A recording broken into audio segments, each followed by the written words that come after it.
আসসালামু আলাইকুম। প্রিয় শিক্ষার্থী বন্ধুরা, তোমাদের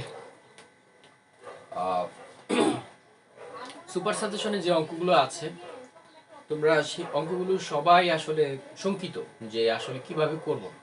আমি চাইলে সেই অঙ্কগুলো খাতায় তুলে তোমাদের জন্য কিন্তু সেই অঙ্কগুলো আমি কি করতে পারতাম, আপলোড দিতে পারতাম। তো আমি পরে দেখলাম যে খাতায় দিলে অনেকে অনেকটা বুঝবে না। তো আমি তোমাদের অঙ্কগুলো বুঝিয়ে দেওয়ার জন্য আমি তোমাদের এই মানে ভিডিওর মাধ্যমে অঙ্কগুলো করিয়ে দিচ্ছি। তো প্রথমত আমি অর্থের সমমূল্যের অঙ্কগুলো করব। তো প্রথম যে অঙ্কটা বলা আছে, অঙ্কের প্রথম প্রশ্নটা হচ্ছে মিস্টার জনি একজন সরকারি কর্মকর্তা। 3 নম্বর প্রশ্নটা, সে বর্তমানে অবসর গ্রহণ করেছে, যার ফলে সে পেনশন পেয়েছে এককালীন 20 লক্ষ টাকা। সে তার ভবিষ্যতের কথা চিন্তা করে দুটি ব্যাংকে কর্মকর্তা মানে দুটি ব্যাংকে কথাবার্তা বলেছেন। ডাচ বাংলা ব্যাংক হতে বলা হয়েছে ত্রৈমাসিক 10% চক্রবৃদ্ধি সুদে সেবা প্রদান করবেন, আর সোনালী ব্যাংক মাসিক 11% চক্রবৃদ্ধি সুদে সেবা প্রদান করবেন। সে 10 বছরের জন্য অর্থ জমা রাখতে চান। প্রথম প্রশ্নটা ছিল সুযোগ ব্যয় কি। আসলে এক কথা বলতে গেলে সুযোগ ব্যয় হলো এমন একটি বিনিয়োগ সিদ্ধান্ত, যেখানে অনেকগুলো প্রকল্প থেকে একেবারে উত্তম প্রকল্পটা বেছে নেওয়াটাই হচ্ছে সুযোগ ব্যয়। আরেক কথায় বলতে গেলে দেখা যায় একই সময়ে অনেকগুলো প্রকল্প থেকে কিছু প্রকল্পকে বাদ দিয়ে যে প্রকল্প গ্রহণ করা হয় সেটাই সুযোগ ব্যয়। 72 বিধি কেন ব্যবহার করা হয়? 72 বিধি ব্যবহার করা হয় খুব সহজে, যে দ্বিগুণ যেই টাকাটা হয়েছে, ভবিষ্যৎ মূল্য যে দ্বিগুণ টাকাটা হয়েছে, এটা কত সময় লেগেছে বা কত সুদের হার লাগবে। যদি তোমাকে সুদের হার দেওয়া থাকে তাহলে তুমি কত বছর সময় লাগবে সেটা বের করতে পারবে। আর যদি তোমার বছর দেওয়া থাকে তাহলে কত সুদের হার তোমার মনে করো যে লাগবে সেটা তুমি বের করতে পারবে। এটা হচ্ছে 72 বিধির মাধ্যমে। এর বলছে ডাচ বাংলা ব্যাংকে কত টাকা জমা রাখলে মেয়াদ শেষে কত টাকা পাবেন।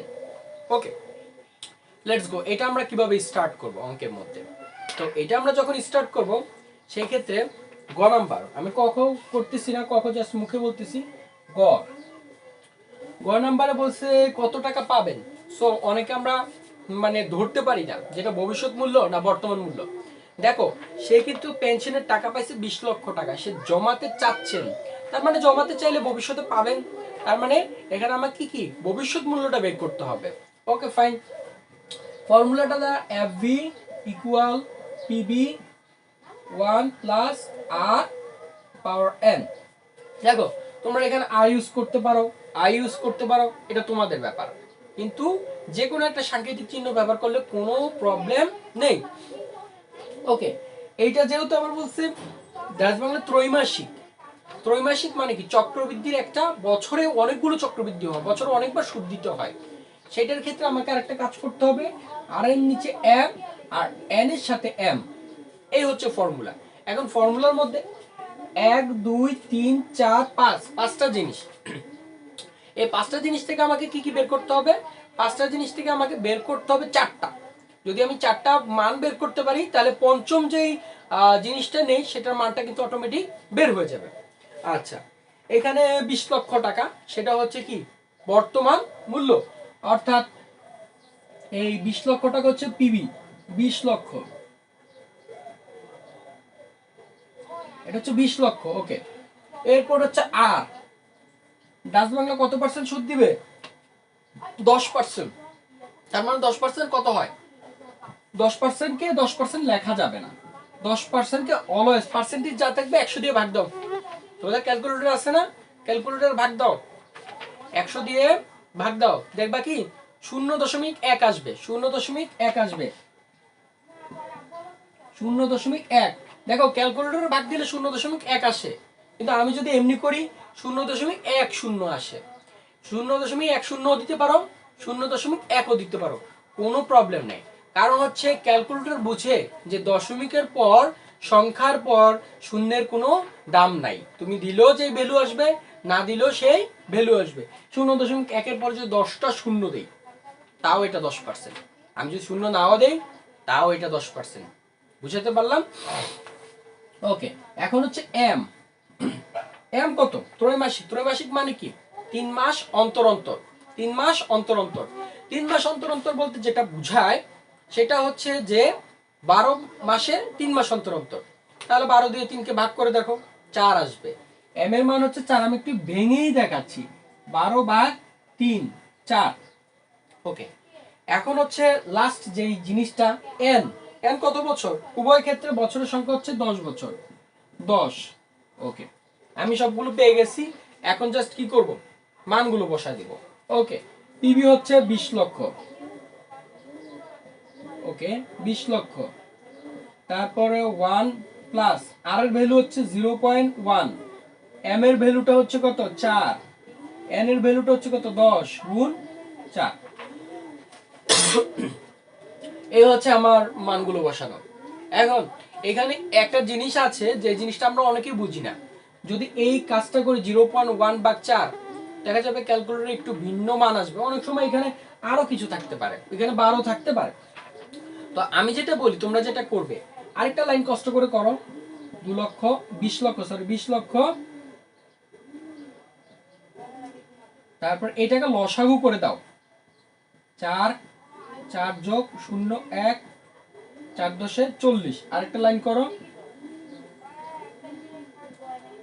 20 লক্ষ 4.1, 4,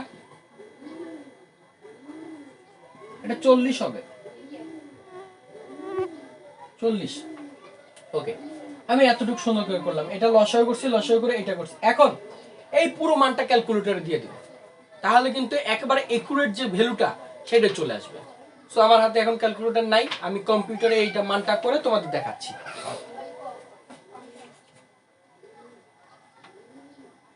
কত? 2 লক্ষ টাকা, সরি 20 লক্ষ টাকা,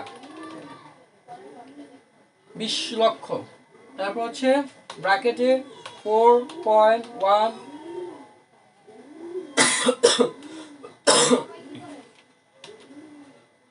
4.1,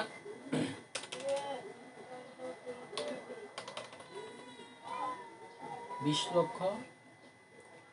তারপর হচ্ছে ব্র্যাকেট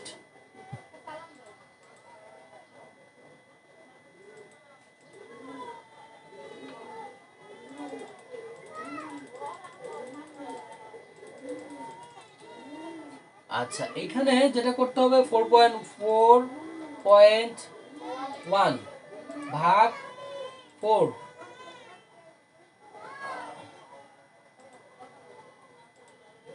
এটার উপর পাওয়ার করতে হবে 40।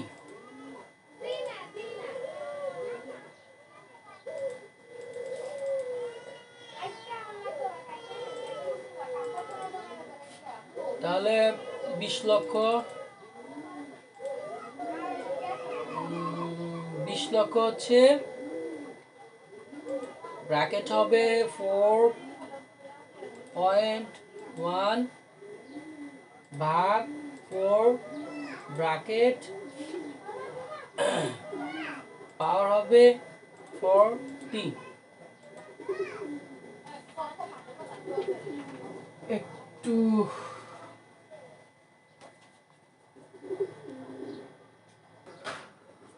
ওকে ফাইন, আমরা অ্যান্সারটা পেয়ে গেছি। সেটা হচ্ছে 53 লক্ষ। 53 লক্ষ টোটাল হচ্ছে 53 লক্ষ 70,127, 70,127 দশমিক 676, 6.8 নিব। এই হচ্ছে আমার গ নাম্বারের প্রশ্নের উত্তর, যেখানে আমাকে 53,70,127 টাকা দশমিক 68 পয়সা টাকা আমাকে রাজবাংলা ব্যাংক থেকে দেওয়া হবে। ওকে, আমাদের গ নাম্বার অঙ্কটা শেষ।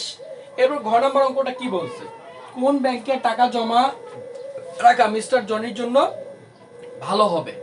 এখন মিস্টার জনির জন্য কোন ব্যাংকে টাকা রাখলে ভালো হবে সেই বিষয়টা হচ্ছে আমাকে তাহলে কি করতে হবে, সোনালী ব্যাংকের অঙ্কটাও করতে হবে। করার পর জাজ করতে হবে যে যে ব্যাংক থেকে আমাকে বেশি টাকা দিবে সেই ব্যাংকে আমি কি করব, টাকাটা জমা রাখবো।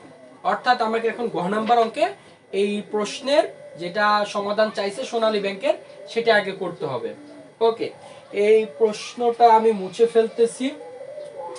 এখানে ঘ নাম্বার হবে, আমি অবশ্য এই 53 লক্ষ 53,70,127.68 এটা লিখে রাখলাম, যাতে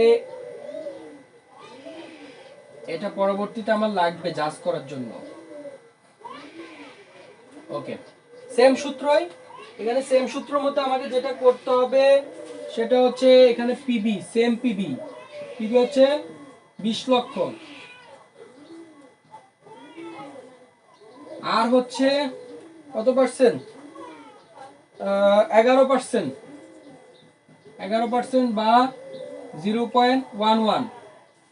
এম হচ্ছে মাসিক, তার মানে 1 মাস পর পর, 12/1 12 হবে। এন কত, 10 বছর। ওকে, 20 লক্ষ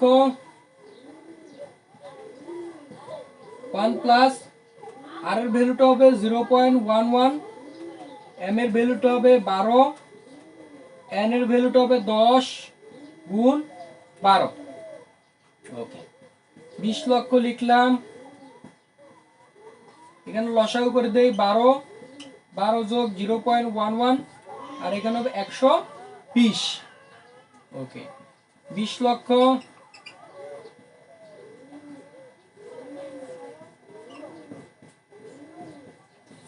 একশো 20। এটা আমাকে ক্যালকুলেটর করে দেখতে হবে যে আমার ব্যালেন্সটা কত আসে। ওকে, আমি দেখতেছি এটার ব্যালেন্সটা কত আসে। ওকে, এটার উত্তরটা হবে 59,78,299.206, তার মানে 21। ওকে, তাহলে আমি যদি ডাচ বাংলা ব্যাংকে রাখি তাহলে 53,70,127 টাকা পাবো, দশমিক সামথিং। আর যদি আমি সোনালী ব্যাংকে রাখি তাহলে 59,78,299.21 পাবো। তাহলে কোনটা বেটার? অবশ্যই আমার সোনালী ব্যাংক বেটার। তো প্রশ্নের উত্তর যখন তোমরা লিখবে এইভাবে লিখবে যে ডাচ বাংলা ব্যাংক হতে এত টাকা পাওয়া যাবে আর সোনালী ব্যাংক হতে এত টাকা পাওয়া যাবে। সুতরাং ডাচ বাংলা ব্যাংক হতে দেখা যাচ্ছে যে সোনালী ব্যাংকে এত টাকা বেশি পাওয়া যাবে, অর্থাৎ সেই ক্ষেত্রে যে ব্যাংকে আমাকে ভবিষ্যৎ মূল্য বেশি দিবে সেই ব্যাংকটাই কি করব, আমি চয়েস করব, আমি পছন্দ করব, সেই ব্যাংকে আমি কি করব, টাকা জমাবো। অর্থাৎ সেই ক্ষেত্রে সোনালী ব্যাংকে টাকা রাখা সর্বোচ্চ উত্তম হবে। ক্লিয়ার? তাহলে এই হচ্ছে তোমাদের 4 নম্বর প্রশ্নের সমাধান। এখন আমি তোমাদের 5 নম্বর প্রশ্নের সমাধানটা করিয়ে দিব। ওকে, তাহলে 5 নম্বর প্রশ্নটা তোমরা দেখো।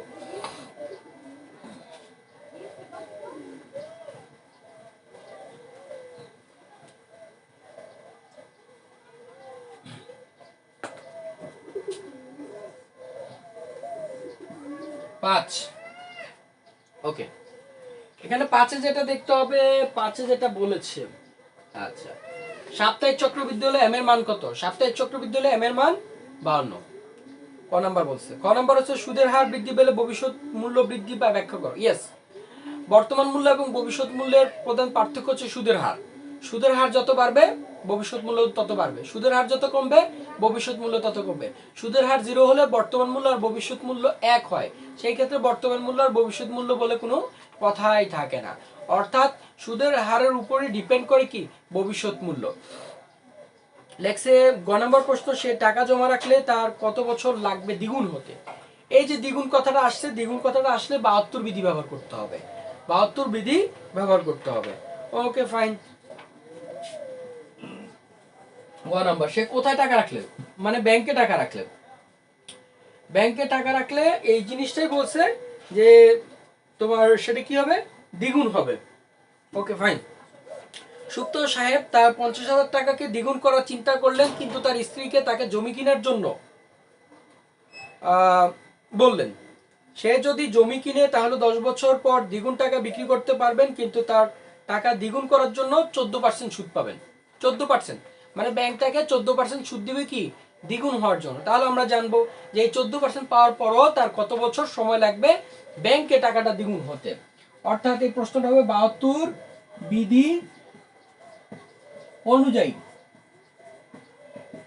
ওকে, 72 বিধি অনুযায়ী এখানে আমাকে কি চাইছে, কত বছর। সো n ইকুয়াল 72/r, তাহলে 72 আর কত এখানে, আর হচ্ছে 14%, 14টাই ব্যবহার করতে হবে।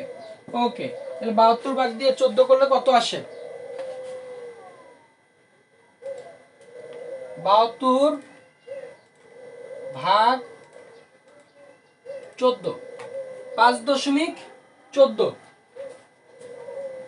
5.14 বছর।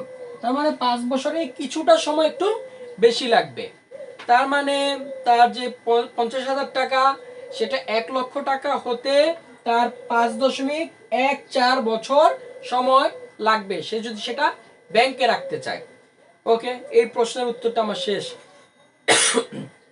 গ নাম্বার, তার জমি কিনা উত্তম হবে নাকি টাকা জমানো উত্তম হবে? ওকে ফাইন, সে যদি জমি কিনে তাহলে 10 বছর পর দ্বিগুণ টাকা বিক্রি করতে পারবেন, দ্বিগুণ টাকা বিক্রি করতে পারবেন 10 বছর পর। তো এটা যদি তুমি বিশ্লেষণ করতে চাও, সময়ের দিক থেকে তোমাকে বিশ্লেষণ করতে হবে। এটা আসলে অঙ্ক ওইভাবে তুমি দেখো, যদি এখানে সময়টা আমি বের করছি ফাইন, এখানে যদি ফাইনের বিষয়টা আসে, সময় যে কম সময় যদি তুমি দ্বিগুণ টাকা পাও সেটাই তোমার জন্য বেটার, আর যদি তোমার বেশি সময় লাগে সেটা তোমার জন্য বেটার না। অর্থাৎ এখানে যে জিনিসটা করবে, এই যে যে অঙ্কটা আছে, এই অঙ্কটার মধ্যে তোমার দেখো 10 বছর পর দ্বিগুণ টাকা বিক্রি করতে পারবে, আর একটা হচ্ছে 5.14 বছর পর তুমি কি দ্বিগুণ টাকা পাবে। অর্থাৎ অবশ্যই তোমার ব্যাংকে টাকা রাখাটাই উত্তম, তবে এটা সাজিয়ে লিখতে হবে, গুছিয়ে লিখতে হবে, এটা সরাসরি কোনো অঙ্ক না।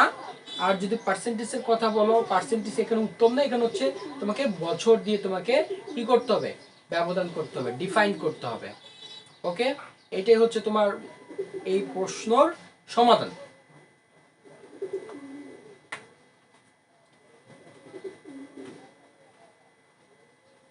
ওকে, এখন আমরা 6 নম্বর প্রশ্নটা করব। ওকে, 6 নম্বরে বলছে যে অর্থের সময় মূল্য বলতে কি বুঝো?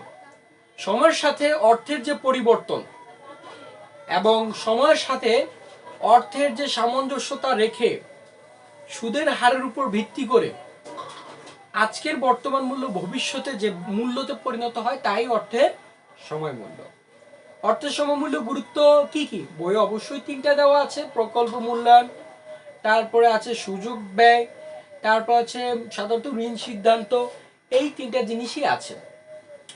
ফাহাদ সাহেবের জন্য প্রকৃত সুদের হার কত?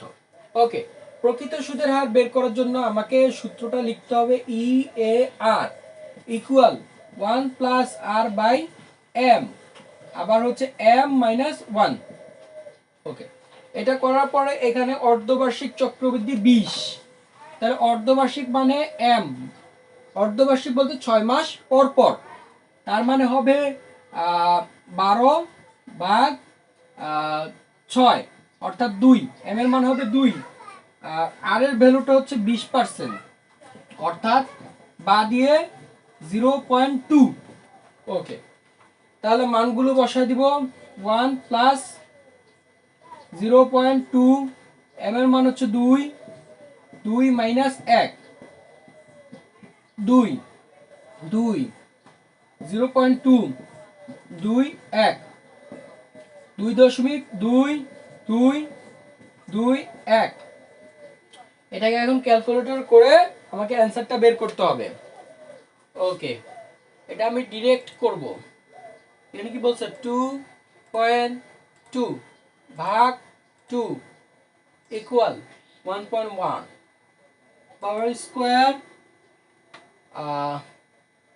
ইকুয়াল, তারপর হচ্ছে -1।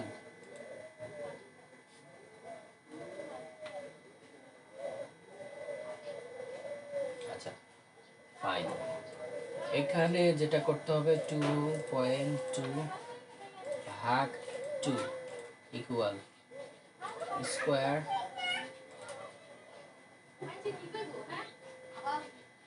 -1 2 ভাগ 2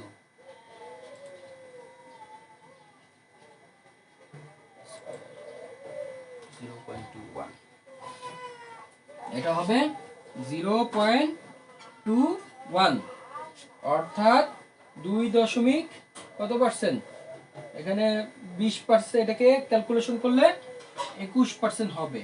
তাহলে আমার কি প্রকৃত সুদের হার কত, 21%। ওকে, তারপর করবো ফাহাদ সাহেবকে 50 লক্ষ টাকা পেতে হলে কত টাকা জমাতে হবে। আচ্ছা, এখানে আমি যে কাজটা করব সেটা হচ্ছে কত টাকা জমাতে হবে, বর্তমান মূল্য বের করতে হবে।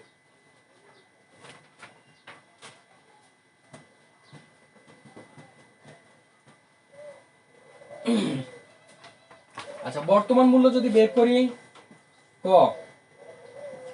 PB FB 1 plus R by M N into M. FB হচ্ছে কত, 50 লক্ষ,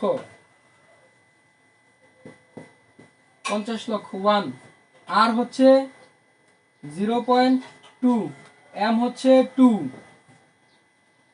বছর হচ্ছে 20, এম হচ্ছে 2, 50 লক্ষ 40, 50 লক্ষ 2.22 40। এটা এখন ডিরেক্ট করে দিলে এটার অ্যান্সারটা চলে আসবে।